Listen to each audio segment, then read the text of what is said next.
दोस्तों, आप सभी का ज्ञान की माला यूट्यूब चैनल पर हार्दिक हार्दिक स्वागत है।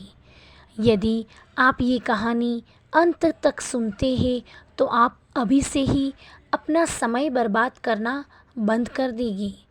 एक बार गौतम बुद्ध अपने भिक्षुओं के साथ एक वृक्ष के नीचे बैठकर विश्राम कर रहे थे। उस वृक्ष की छाँव में बुद्ध अपने भिक्षुओं की जिज्ञासा दूर कर रहे थे। बुद्ध के सभी भिक्षु एक एक करके उनसे प्रश्न पूछ रहे थे और गौतम बुद्ध उनके प्रश्नों के उत्तर दे रहे थे।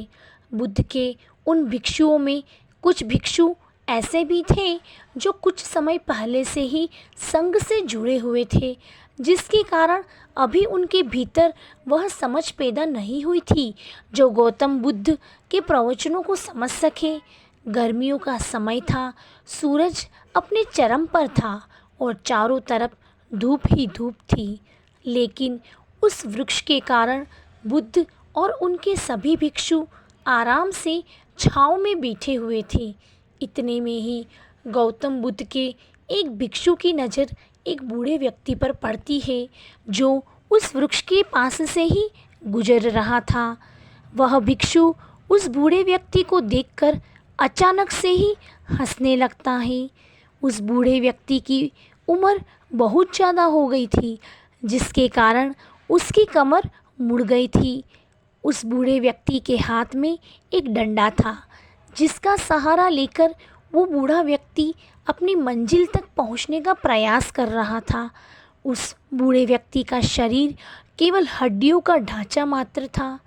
अपने भिक्षु को हंसते हुए देख बुद्ध उससे कहते हैं कि मेरे प्रिय भिक्षु को कृपा कर हंसो मत, क्योंकि जिस व्यक्ति को देखकर तुम अभी हंस रहे हो वो कोई साधारण व्यक्ति नहीं है, बल्कि वह व्यक्ति इस क्षण तुम्हारे जीवन को रूपांतरित करने की क्षमता रखता है।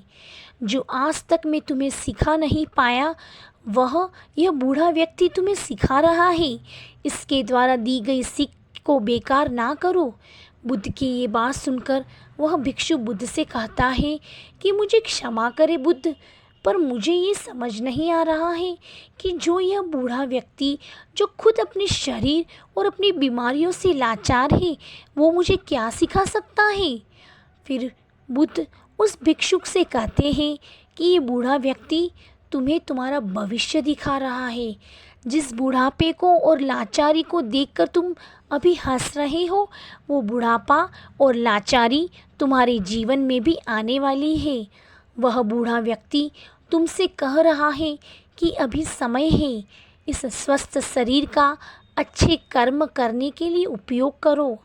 अगर तुम्हारा ये स्वस्थ शरीर तुम्हारे हाथ से निकल गया तो फिर से वापस नहीं आएगा, और अभी तुम्हारा ये शरीर सही से काम कर रहा है, जैसे कि तुम्हारे हाथ, पैर, आँख, कान और ये सभी चीज़ें सही से काम कर रही है।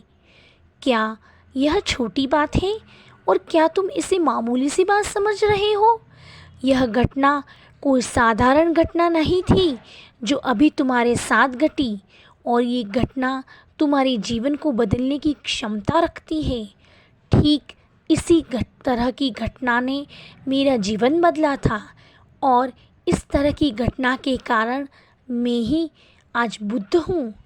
फिर वह भिक्षुक बुद्ध से कहता है कि क्षमा करे बुद्ध, परंतु मेरे मन में यह विचार नहीं आया कि मैं उस बूढ़े व्यक्ति से कुछ सीख सकता हूँ। उसे देखकर केवल मुझे हंसी आ गई।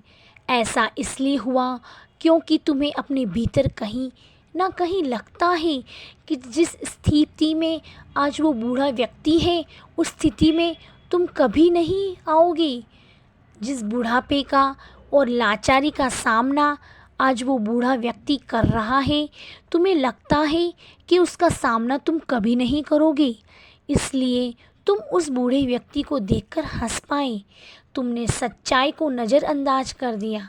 अगर तुम सच्चाई को देख लेते तो चाहकर भी अपनी आँखों के आंसुओं को नहीं रोक पाते, परंतु तुमने सत्य को अनदेखा कर दिया और तुम बहुत बड़ी संभावना से चूक गए। बुद्ध की ये बात सुन वो भिक्षु बुद्ध से क्षमा मांगता है और ये निश्चय करता है कि वह अपने स्वास्थ्य का उपयोग अपने अहंकार को बढ़ाने में नहीं बल्कि परम सत्य को पाने में करेगी। जो लोग इस कहानी को सुन रहे हैं, हो सकता है कि आप बड़ी बड़ी समस्याओं में हो या हो सकते हो कि आप परेशानियों में हो, लेकिन फिर भी एक बात को हमेशा ध्यान में रखना है कि जब तक आपका स्वास्थ्य ठीक है तब तक आप किसी भी बड़ी से बड़ी समस्या से बाहर आ सकते हैं। इसलिए बुद्ध ने कहा है कि हमारा स्वास्थ्य हमारा सबसे बड़ा उपहार है जो हमें इस सृष्टि से मिला हुआ है, इसलिए इसका उपयोग सही से करें। गौतम बुद्ध की ये शिक्षाप्रद कहानी आपको कैसी लगी कमेंट बॉक्स में ज़रूर बताएं और चैनल को सब्सक्राइब करें, जिससे आने वाली शिक्षाप्रद कहानियाँ आपको सबसे पहले मिलती रहेगी। धन्यवाद।